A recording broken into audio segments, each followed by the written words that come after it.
Sports Media. Jordan, what's good? What's going on, man? Hey, Gilbert Arenas, one of my favorite players in the game, will absolutely fry you. Just keep that in mind. Shout out to Gil, y'all. Episode number 50 is a milestone, so I appreciate the journey, Jordan. We here, man. This has been it's been a good it's good. It's been good. Is what I want to say. How about that? That's good, man. 50 episodes of She Shoots, She Scores. We should have like a Hall of Fame episode where we kind of recount the greatest moments We of need to She do Shoots, that. She Scores. We The will. hottest takes, We should do that, and we will. And the I greatest love to do closing that. thoughts. Absolutely, I love it. I absolutely love it. Let's start off with our first piece of news today. So Curt Miller for the Dallas Wings just got hired. He just got hired, and now he is the new GM and new president of basketball operations for the Dallas Wings. Right now, he's saying the potential of the Dallas Wings is immeasurable. Now it is time for the Wings. And he should have said to fly. That would have been really cool. Yeah. But with that being said, what are your thoughts? And then before I continue with that, I want to also highlight this is when Greg Bibb had this to say about Curt Miller. Curt is a proven winner with deep experience building and leading WNBA rosters and staffs. Curt's ability to construct winning teams, as well as his success in coaching in the WNBA and beyond, will prove invaluable for our organization as we continue our pursuit of a WNBA championship. Now, some other notable things to note. Yes, it is a W for Curt Miller. Some other notable things to note is that Jasmine Thomas, who was also on last year's coaching staff, she is now in the assistant GM role. So eventually she'll be moving up in the ranks. What are your thoughts about obviously Curt Miller and his I guess now his expertise landing in Dallas? So, Kurt Miller, I mean, he's obviously very well accomplished. From his time with the Connecticut Sun. I mean, he didn't really get too long of a shot in Los Angeles. I don't think he really got a fair shot given, the injuries to some of his key players. Um, but I mean, I think it's good. I think the Wings got a great basketball mind. They've got obviously a lot of talent. It's interesting to see that he's kind of transitioning away from a coaching role to a executive role. He obviously played a role in building that Connecticut Sun team from 2016 to I think 2022. So, it's going to be interesting. I mean, it's particularly interesting given that the Dallas Wings are a team that is probably going to be heavily involved in free agency in terms of potential trades and stuff like that. So it's interesting that this is the guy they've chosen to kind of spearhead all of that. Absolutely, and I think it's great for Curt that he will be back in the WNBA rather in the NBA in any way, shape, or form. I think that him in an executive role will be amazing because he knows what to look for as a coach and as a talent evaluator. Obviously, he had a part in bringing in Kia, he had a part in bringing in Cam, and the fact that now he's kind of Dallas is positioning themselves to get a Paige Bueckers on their team if they're able to get that number one pick, or even if they get Chicago's pick. Let me read some of these comments. They need to move stadium. Oh, we'll get to Paige. They shouldn't play in college center. Okay, but yeah, the fact that they have a Curt Miller in their building, and then now they're moving in Jasmine Thomas. Again, they have a lot of people and a lot of pieces that they're trying to, I guess, right the ship. So there have been a lot of missteps with this Dallas Wings team, and like the simple Yeah. fact that they didn't draft Angel Reese, like I have been saying from Jump Street, that was just an egregious error. But now I guess they kind of get to right those wrongs. And now I want to see who Curt is thinking about bringing in to the fold with this team. So Dallas got a good, they got a great player. So and a great coach rather in the front office. So it'll be fun to see how that kind of translates for the Wings and as far It's as going to be interesting who Kurt Miller picks as his head coach because now, I mean, I'm assuming Kurt Miller is not going to coach this team. So who is he going to pick to coach this team? Because you've also taken one really good coach out of the coaching pool. Who's left? but that's what I'm saying. They're gonna have to hire somebody out of college or somebody that's not in the WNBA, like somebody not affiliated or even an old Right. NBA coach. Like they're gonna have to find somebody, and there's like five vacancies, so it's a lot. And like you said, the expansion draft is next week. or like maybe in 10 days. So if they don't I get mean, the building, it's messed up. it's so crazy if you're a team like Dallas. Dallas or Los Angeles. It's like you don't know who the coach is. You're gonna do an expansion draft. You don't, you know, like when is a free agent gonna want to play for the coach? Are they not gonna want to play for the coach? How can you just be in the middle of nowhere like that for this long? I mean, the season. I mean, wasn't the championship like 3 weeks ago or more? Yeah, it's been over a month now. So the finals ended in October. Yeah. So how can you just sort of like be in limbo like this? I just don't understand it. Um, So that's the thing. I don't I even. just don't get it, dude. Like, how could you be rudderless for so freaking long? Well, we're gonna find out. Maybe he'll come back down and coach, and we'll figure that out from there. But I feel like Curt Miller wants to get back in the be fold. around Paige Bueckers so bad. He's like, he wanted Paige in Los Angeles. They let him go. All right, let's Dallas. bring it to Dallas. Dallas. Exactly. The next best odds. Yeah, we're getting in Dallas. Speaking, that's funny. So speaking of roster spots, this is what Neko Gumike had to say regarding the expansion and the fact that I'll just let her speak on it. Neko, what you guys say about that? A lot. I do worry though a little bit about, I guess, volume, and I mean number of games and number of spots. I feel like, we played a 40-game season. That was a lot. We had 11 people on our team. That was a lot. And I know next year we're going to have 44 games. 44 games was still only 11 rostered as the minimum and max. So you can have 12. You can 12 is the max. I believe, 12 is the max. And I really feel strongly that with more games, we need more spots. I mean, I felt like we needed more spots when we were playing 38 games, 36 games. Like, I really felt that way. And I don't see how that is not included in the conversation around growth. I just don't see how that makes. I do worry though a little bit. What are your thoughts about that? So should they expand the roster spots? I mean, I feel like this is going to be a CBA talking point as well. But what are your thoughts about that? Well, that's what someone made that argument a couple months ago when we first started talking about expansion. Was it Cheryl Miller or Asia Wilson? Somebody was making the exact same comments that we should consider expanding the rosters before expanding more teams. But I mean, how many roster spots are on an average college team? 12. And don't they play 40 minutes? Yeah. Don't they play 40 games a year? Yeah. So what are you talking about? Right? Like what are we talking about? They don't play 48 minutes. Traveling has gotten easier. I mean, so then what do you think? I just don't understand what the argument is. So why do you think she is making the argument to have more players on a roster? No idea. I don't know. but I don't know. I don't know. I don't agree with it. Like, I just don't see why you would need, especially when you've got coaches like Cheryl Reeve only playing like 7-8 people anyway. So I mean, Cheryl Reeve would be like 11 people, 12 people. That's too many. I only need 8. Yeah, right.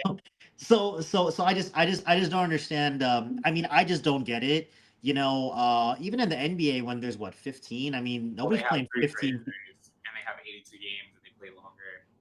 They always have somebody they can call up. So that's the reason essentially. If somebody gets hurt, I just don't get it. I don't see the need for it.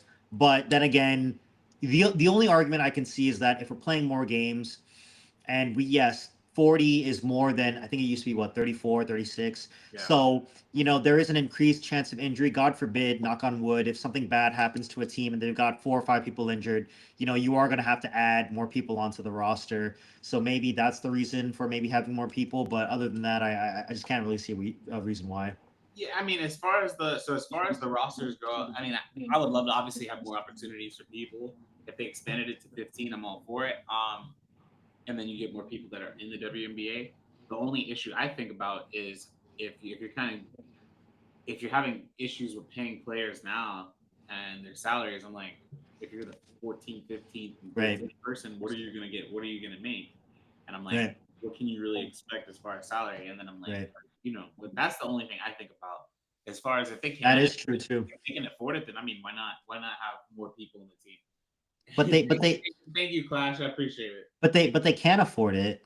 So I don't. So that doesn't really support NECA's argument. So I don't know. Right. I don't really know what she's talking. I mean, I just don't get it. The risk of injury is higher with more games, but I mean, the only thing I will say is that they eliminated the 4 games in 5 nights in the NBA. I still feel like sometimes there could be weird schedule kinks. For example, sure. The obvious one is the fever in the early season where you're just playing like every game.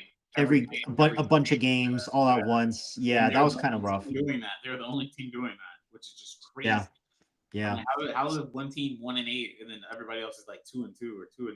Yeah, right.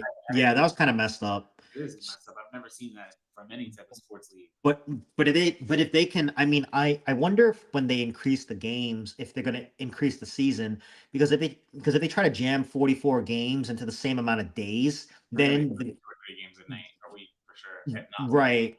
Week, so they're gonna have to expand the season, or because if they condense it, then it's gonna be more back to back. So and the traveling is gonna be crazy. That's gonna be crazy. But they're gonna, that'll be crazy. Speaking of Indiana Fever, funny enough, Caitlin Clark, which I didn't know about. Do you know what a little golden book is, Jordan? Have you heard of this? No. Well, I don't know how to read, so I don't know. They're funny. This is getting 55% of most Americans can't either. but this right here is the book that is it's being released in April.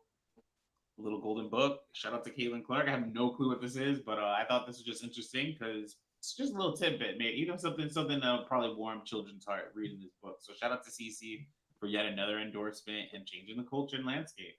Shout out to CC that a lot of people went as CC for Halloween. Yeah, that was pretty funny. Yeah, it was. That was awesome to see though. A lot of so yep. June Doll's heard of it. He said it's a children's book. Yeah, I've never heard of this, but Marissa DeNovis, illustrated by Joni Stone, little golden book, and this is a biography of Caitlin Clark. So good for her, and pre-order it, $5.99. I wonder if Chrissy Sides will be in that book. Probably, she probably will be in it.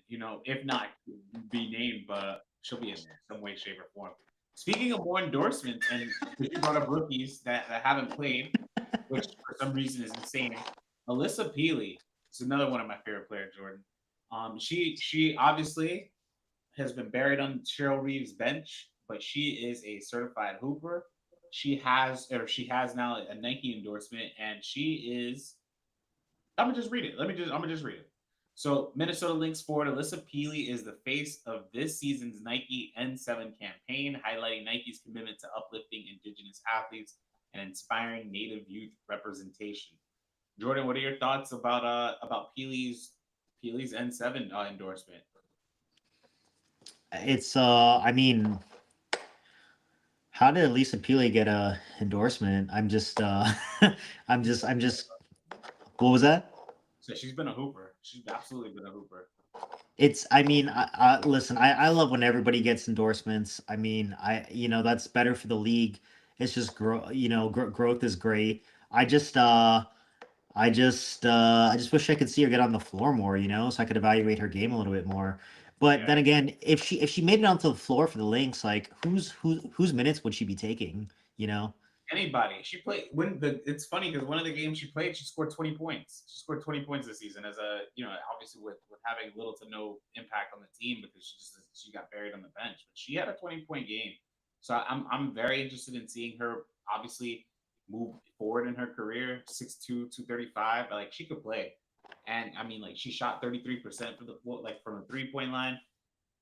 Again, she just needs clock. I feel like with a lot of these players, they need clock. But I love this. I love the fact that she got minutes and she was able to go and do her thing this season. So the one game she played 15 minutes, she had 20 points, and she had all over 3. Like the one game she played was she had 15 minutes. So, do you think she would have made a difference in the finals against the Liberty?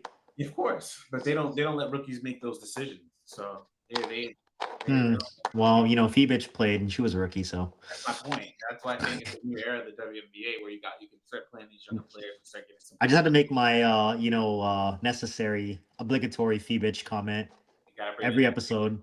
And I don't blame you because again, you called it early. You called it very early. Now speaking of, let's shift outside of Phoebich. So that's funny. One of the players who often gets compared or against who we compare is Leonie Phoebich and Angel Reese. Obviously, we had an Angel Reese fan spotting rather. So this young girl, she's wearing an Angel Reese jersey or hoodie rather. She has the Reese's Family Puff size cereal. Again, Angel Reese, Reese's Puffs. Well, Jordan, what are your thoughts? If you have any thoughts on this, shout out to Angel Reese for again just changing the culture. Well, this fan's smart. She probably got the buy one get one. You know what I'm saying? the double Reese's Puffs, dude. That's a good cereal, man. But definitely one of the best. Dude, good for Angel Reese, man. I'm glad that she's getting her shine in the business world. I mean, it's just great that she's just out there everywhere helping the game grow. And dude, she did it. She got her face on a cereal box, and she didn't even make the Olympic team. Amen to that. So I love to see it. Absolutely love to see it. So shout out to Angel Reese, Reese's Puff endorsement. All right, now we're gonna switch more gears so quickly. So boom, Chelsea Gray. She was named. I guess she had the #1 assist this season, as ranked by the WNBA. With the and one. Play. But it Point dog made. I don't like saying GA. I don't like saying those words. But y'all know what her nickname is. Look at this pass to Jackie Young. That's from behind the back. That's from the 3-point line. That's a beautiful behind the back dime, and she did that. Look at wow. That's a sweet pass. And she thanked Jackie for finishing the play. I appreciate that. And she got an and one on Alyssa Smith. What are your thoughts about this play? Dude, that's crazy, man. That is what an angle and what a finish too. What a pass! Wow. Pass the ball from that angle is insane. Honestly, they could have used more of that this year, though. You think? That's nice. They were mad as ish about that on Twitter. Tyrese, you gotta tell me why. Why were they upset about this pass on Twitter? I said, this is a damn good pass. Yeah, that's like what an angle to see that.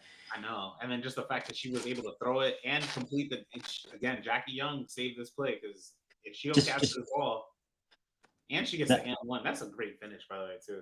That's a little rematch of the 2019 championship game. Yeah, Jackie Young against Melissa, right? Baylor against Notre Dame. Good point. That Notre Dame team was stacked. I was that the other day, dude. If there's one thing that's true, it's a Notre Dame guard. They're gonna be good in the dude. Dude, they had Enrique, Jackie, and Mabry all on the same team. Monsters. Yep. Yeah, absolutely. And they said so their number 10 should have been assist #1. Now you're gonna make me go look up number 10. And then they were saying that they were in an uproar because it wasn't Caitlin. It wasn't Caitlin for this play. I mean, now you're gonna make me kind of look for that play and see why did I say that? Let me see what they did. That was pretty good though. It wasn't. That's a great pass. Yeah, I mean, what are we talking about? Yeah. I'm looking for number 10 right now, y'all. Don't worry, I'm looking for number 10 right now. So if I'm like, okay, let's pull up 10. So this is what they Chelsea said. French pastry. They said that this play. There's one of the. No. Wait, what? How is this a better pass? That's a damn good pass, though, Caitlin. That should have been higher than 10. That's a bounce. That's a full court bounce pass. If not, that's a damn good pass. That's a great pass. And then Kelsey. I don't even think that's a good pass. That should have been higher. The pass that makes the list, though. I think it's the Kelsey pass. I mean, but yes, if you want to, that's a hockey assist for Caitlin. This is a great bounce pass. I'm not gonna the one she threw to Kelsey right on the button. That should be higher than 10 for sure. This is absolutely should be higher than 10. This is a great pass. I don't know if this would be #1. Even the alley-oop that they threw this season, this is a good pass, yo. I don't know if that's a better pass than the Chelsea Gray one. The Chelsea Gray one that's a legit behind the back bounce pass to a cutter, but that's a damn good play. So yeah, I don't yeah, Twitter. You know what I was thinking about the other day? Like the WNBA ball is smaller than the NBA ball, right? Mm-hmm. I think you could generate less torque on a WNBA ball than you can on an NBA ball because it's a smaller ball. So like the fact that Caitlin Clark is able to make some of these crazy passes with spin, like that bounce, like there's a little spin, so that ball goes in a certain direction. That's actually extremely impressive because you can do less with a WNBA ball, I think, than you can with an NBA ball because it's a smaller ball. Yeah. Shout out to CC who doing Yeah. her thing. Yeah. Now, what a segue. Because speaking of Caitlin Clark, I want to read this. So right now, this says Juju Watkins, who has 947 points, is on track to become the fastest Power 5 Power 5 women's basketball player to reach 1,000 points in his career. She is doing this in 37 games, or she's projected to do it in 37 games, 3 less games than Caitlin Clark did, who did it in 40. Kelsey Mitchell hit the 1,000 point mark in 41 games. Kennedy Carter did it in 44 games. What are your thoughts about Juju, and does she have a realistic chance? Two things: does she have a realistic chance to break the scoring record? One, and then two, do you feel like she's a better or will be a better player than Caitlin? She's gonna break the scoring record. She might, dude. She could break that in one more game. Like she could put up 54 in one game. Is she gonna be better than Caitlin Clark? You know how I feel about small guards, man. I think she's just gonna. 6'2". I think she's gonna. I mean, that's still kind of small though. Oh, okay, I thought you meant in size in regards to Caitlin. I think I could see her being like a super gunner, like a Arike, but like next generation Arike or something. You know. I think she has a chance to be the greatest scorer of all time. So if she's okay, so if she would be the greatest scorer of all time, would that make her a better player or no? Caitlin brings so much more, man. So let's do it like this: who plays better defense? I think Juju does. Okay, so who scores better? I think Juju does. So who passes better? I think Caitlin does. I mean, so it's 2-1. I mean, but it's so not. We had that argument. It's not that simple. Like, I mean, will you tell me? So okay, so what's the argument? So you tell me how the shooting ability. Okay, that's. I mean, the ability to raise the level of play of everybody else on the team, to get more out of players. Juju took her team to an Elite Eight as a freshman. Caitlin Clark took her team to the finals twice. She's only played 1 year. So I mean, if we're going by freshman, it's not even. You know what I'm saying? It's not even a question. I mean, we're real early on the. You know, I mean, let's just let Juju grow a little bit, man. But right now, that's funny that you say that, Jordan. That's because Juju is on track to be. I mean, she's one of the best scorers I think I've ever seen. But you know, Caitlin. I mean, Caitlin did so much at the college level, man. Like college Caitlin Clark, against that level of competition, she was so dominant, man. I mean, but is Juju not? But this is the reason why I'm saying all this is because we had the same argument a little bit earlier on live, and they asked me, okay, who is a better player, Juju or Caitlin? And I'm like, right now it's Caitlin, and it's not even a question. But then the reason why I had to break it down, I'm like, defensively, Caitlin is Juju's head and shoulders above Caitlin, and it's not that I think Caitlin's a bad defender at all. Yes, it is. You think that? No, I don't. Yeah, you do. I don't think that at all. Okay. I think you think that. I think that's what you're saying. That. Okay. You think that. But yeah, but you think that too. Like I don't think that. I think that people sleep on the girls. Okay, she's one of the only. Okay, keep this in mind. She did it twice where she almost had a 5x5 game, and the fact that she did that as a guard, you can't tell me she doesn't play defense. Where I laugh when people say that. But this is what I was saying. I think Juju is head and shoulders above her. Why? She's bigger, stronger, faster, and that's one. Two, she had a game last night where she had 5 blocks. You know what I'm saying? As a guard, and I'm like, you know, that's why I said, okay, she's head and shoulders above Caitlin, especially defensively. Now, if you go to the offensive side of the ball, if you want to say that they both can score at a high clip, I'm good with that. Caitlin is she's a lot more efficient at this point, and she can pass better. But Juju can score better. But then that's the difference between the two is Caitlin's ability to knock down the three, which separates them. Which is why I'm like, right now it's still going to lean Caitlin. But like you said, to the developing part, if Juju can develop her game, because right now she can't pass the ball well. her biggest issue is she presses too much. They both have a turnover issue, but with Juju, she averaged more turnovers than assists last season. That's insane. And then she's already doing it this season. She had 9 turnovers her first game to 5. So I'm like, she has to develop that side of her game. So right now, I'm still leaning Clark, but I think Juju has the potential to honestly be better. We have to see if that will happen. But it all really depends on how she develops as a ball handler, to see if that part will happen. So, but yeah, that's funny. Why are you laughing? I know. I think we're pretty much on the same page. Speaking of Paige, because that's what we're speaking about next. That's funny. Yeah, I think Juju's great, man. I've got nothing bad to say about her. I love her. I can't wait to see how she develops as a player. You know, she's one of the greatest scorers I think I've ever seen. So, you know, we'll see how it goes. They said Ashlyn Watkins is coming back to South Carolina. Yes, I did hear about that. I'm happy for the young woman she's able to play. This is speaking of scores. So before we kind of switch gears and speak about Paige, so this goes on to the NCAA scoring record. Aside from Caitlin Clark's NCAA scoring title, currently being challenged by rising star Juju Watkins, WNBA legend Diana Taurasi is the only player in league history with 10,000 points in a season. I think he means in a career, rather. And she might have company. There are 3 current players who could potentially join the 10,000 point club: Arike Ogunbowale, Asia Wilson, Brianna Stewart. Which one of these 3 scores do you feel like will end up with the most points before they're done playing? I think question. Asia Wilson, because Asia's game is so easy for her, dude. She can. I mean, last year she had that extremely reliable 18-foot jump shot, which maybe she could rely on later in her career.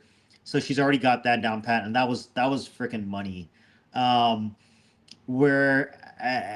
I feel like Asia Wilson is you know, she's so big and she's so strong and so like smart that she could just kind of get into her spot and just kind of score. She'll always be tall, you know. Whereas I feel like more often than not, Stewie has to put the ball on the floor to like get to a spot, and then it's money from 8 feet, 10 feet, 12 feet. She's a great shooter. That's going to translate, you know, super well. I think they're all going to get to 10,000, but I think at the end, I think Asia Wilson's going to have the most points. And Arike, I mean, she's as streaky as it gets. Like, she could put up 40 any given night. She actually has done that, you know, so she can, I mean, she's got all the ability. So that's funny that you brought up Arike. I'm going to go Arike for that answer.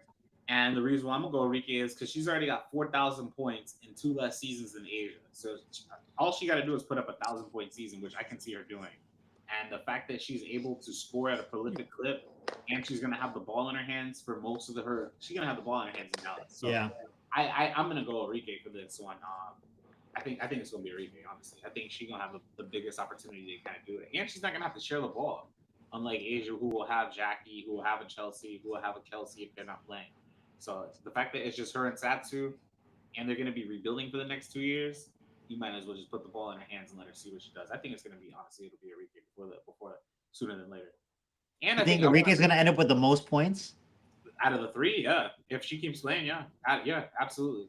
I'm not even saying like, and it's not saying that Asia's not as talented or more talented than Arike is more talented than Asia, but I feel like that's her calling card.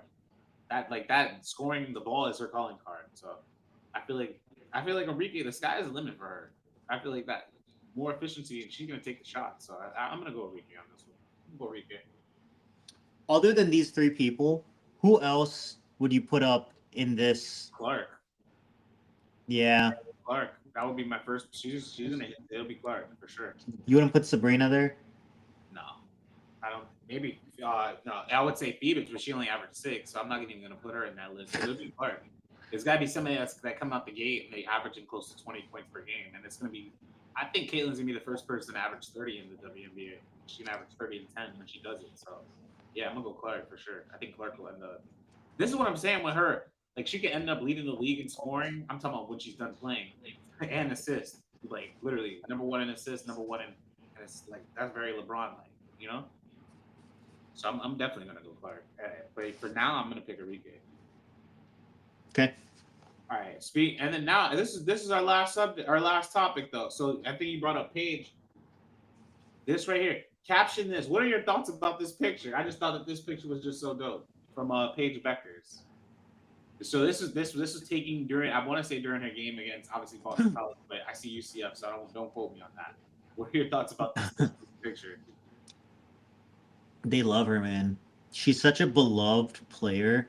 Like, I mean, she's just they just love her. Like UConn loves their women's basketball, and she's just in this long line of like Taurasi, Moore, Stewie. Like she's just the next one in line, and she's just I mean, this is what they've been waiting for, right? Like after she had that injury, Yes. and it's like they've never really gotten a full.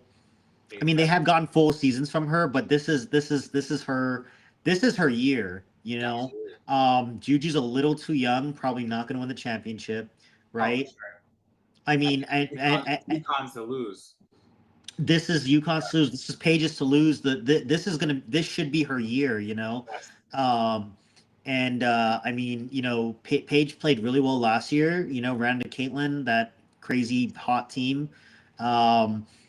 But I think I mean this is the year Paige is going to sweep it all, right? Or she should, as the story would go, right? This is the year she gets the Wooden Award, the Naismith Award, the championship, the best player of the Final Four. Like this is her year to do all of it. They said Notre Dame is going to be a problem. I think it's UConn. They are going to be a problem for sure. I think it's their chip to lose. Honestly, I'm talking about UConn. But this is supposed to be the year of Paige Bueckers. Yeah, it is, and that's what I'm hoping. Not that I'm hoping she gets it done, but I want to see USC Connecticut in a championship game, truthfully. But we'll see. But we'll absolutely see, because if I could caption this picture, I would just say this is just amazing. You know what I'm saying? Like they're she's adored, like you said. So the fact that she's able to just garner, look at these people. They're like glowing. They're glowing looking at this one right here, especially these two. Okay. So I love this. I think it's just like an iconic picture. And if I would have this autograph. This is a really cool picture from yeah. So, again, they're and you just to bring up some of your points. If she's able to win a ring before she leaves, I think it's going to put Gino Auriemma in a place where he could retire from the game of basketball. I'm not saying he needs to, but that he could just retire good, knowing that he's won a ring with every single superstar that he's had on his team, from the Mayas, from the Briannas, from the Dianas, the Sues. And then obviously Paige is the next one in line. She's the only thing that she doesn't have, like the ones we just mentioned, is a chip. So I feel like that's the only thing separating her from putting her in that same breath as those other legends from UConn. And especially with the way that the collegiate basketball has just been better, she has to get one of those before she leaves the game. So I want to see I mean, they were all number one picks, right? Yeah. Taurasi, Maya, Stewie. Oh, yeah. Let me make sure Sue Bird was, but I want to say yes. I don't think Sue Bird was, but the other three for sure. Sue Bird was. It was? Oh, yeah. Wow. So then she'll be the next one. That's what I'm saying. She has to get it done. So Sue Bird, funny enough, went number 1. Her teammate Swin Cash went number 2, and then her other teammate went number 3, and then her other teammate went number 6. But, wow. It's almost like Gino had a super team every time he coached. Taurasi played with Bird. Yeah, she did play with Bird. But Bird left before Taurasi. But yeah, the fact that I want to see it happen. So I'm hoping she gets it done before she leaves. Jordan, we got a quick show today. What we got any closing thoughts? We ain't got much to say because we're gonna be watching the WNBA draft. We locked in. Congrats, Curt Miller. Back in the employment line. I wonder who their coach is gonna be. Latricia Trammell. You're gonna rehire her? Oh, again? That'd be funny. That'd be so stupid. Bringing her back. Why would they do that? No, bro, no. Yeah, that'd be hilarious. Call Jason Kidd's. Ask somebody from Jason Kidd's staff to come play. Come coach. I have no clue. I don't know. Mark Jackson, somebody. I don't know. Somebody gonna get a job. We'll see, but it's imminent. We'll see somebody in for a lot of these organizations and franchises have a coach. If I got put your name in the hat. No. I would love to though. I would love to, but I'd be too. They wouldn't. I'd be too aggressive. I'd be too aggressive as a coach. They wouldn't want me. They wouldn't hear me. if I had closing thoughts, so I would say shout out to Jasmine Thomas, who she's looking like she's going to be moving up the WNBA ranks very soon. The fact that she got promoted as an assistant coach to now an assistant GM is only a matter of time as she continues to move in the ranks, and you're going to see her be a GM somewhere in some shape or form in some organization. It's one of the coaches that I like to interview. So shout out to I'm happy for Jasmine Thomas and shout out to her. With that being said, Jordan, well, that's episode 50. Appreciate y'all. We are here. We here. She shoots, y'all. We're gonna end this. I'm gonna end this live right quick.